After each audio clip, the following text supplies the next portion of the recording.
We are still answering questions that we got from our first community gathering. Please continue to send your questions either by email or a post on our discussion board on Facebook. Let us begin. The first question for this week is about charity. Here is the question. Bishop, I've always believed and followed the teaching, giving until it hurts. So much so that it even comes to a point that even though I myself am financially troubled, I still extend the financial help to those who come to me for it. There are even times when I avail of loans just so I could help a needy friend or loved one. Now I find myself in a debt trap, and I sometimes ask myself, have I been too helpful to the needy? Was I wrong what I did when I helped beyond my own capacity? Please enlighten me as I'm confused whether doing charity has its limits. Please also pray for me that I may get out of this debt trap soon. Thanks. Wow, what a beautiful question. And I guess many of us find ourselves in that same predicament. We want to love, and we know that love is supposed to be overflowing if it is true love. Now, what you have experienced, I guess, on one level is heroic. No? Imagine you go out of your way even to get some loans, not for your own use, but for helping others. Now, I salute you for that heroic charity. But charity also doesn't mean that you would not be reasonable. Reason and charity come together. So the Lord also would want you to be charitable to yourself. Like, you have to see when you are still capable of extending a particular type of help to your neighbors. We are not under any obligation, no, to give what we cannot afford anymore. Just give what you can afford. Beyond that, that is your choice. But that is not anymore an obligation. Huh? I make that distinction. If you want to give more than what you can afford, well, that's really heroic charity. But that is not an obligation coming from God or from charity itself. In fact, it might be humble.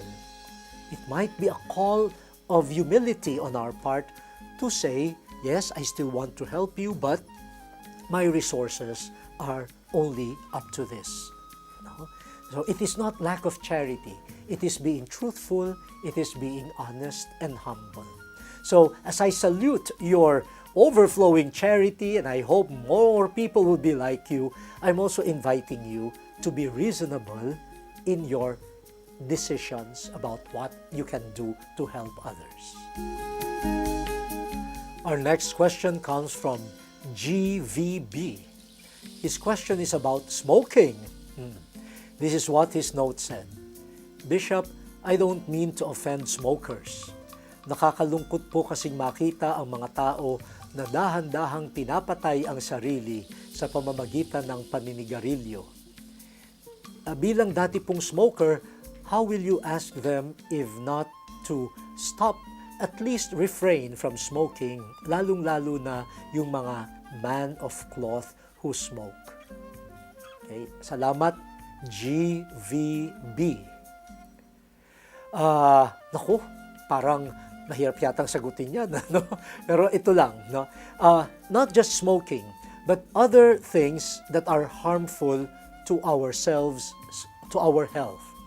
The teaching of the church is this: since we are stewards of our own bodies, of our own persons, of our own health, part of our Christian responsibility is to take care of ourselves and to take care of others too.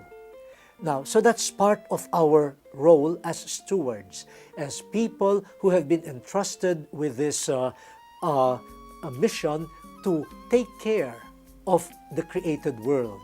Now, smoking, according to scientists and medical practitioners, has been proven to have adverse effects on the health of people. And so it is just right to remind smokers that this type of addiction might be contrary to their health and to their stewardship of their bodies and of others. Now, I know many smokers want to get out of it. They know the evil effects of smoking on them. But this is precisely the point of addiction. Even if you want to stop it, you cannot do it because you're addicted.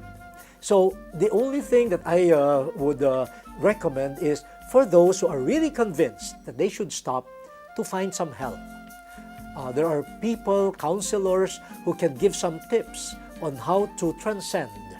And there are some, even some medicines or some or non-invasive procedures that could help people at least resist the temptation. But in the end also, it is just free will. It is determination of will. No?